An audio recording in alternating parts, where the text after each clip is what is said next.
మన సూర్యప్రకాష్ గారు ఒక జర్నలిస్ట్గానే కాకుండా సమాజ సేవ చేస్తూ ఎంతో పేరు ప్రఖ్యాతలు సంపాదించారు.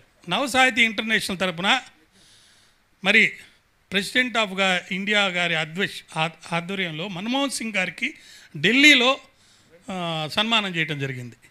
అంత గొప్ప వ్యక్తి. అదేవిధంగా మహాభారతమే కదా సార్, మహాభారతాన్ని తెలుగులో అనువదించినప్పుడు మనం టీవీలో ఆ రోజుల్లో చూసాం. అదంతా వారి యొక్క తెలుగు అనువాదం.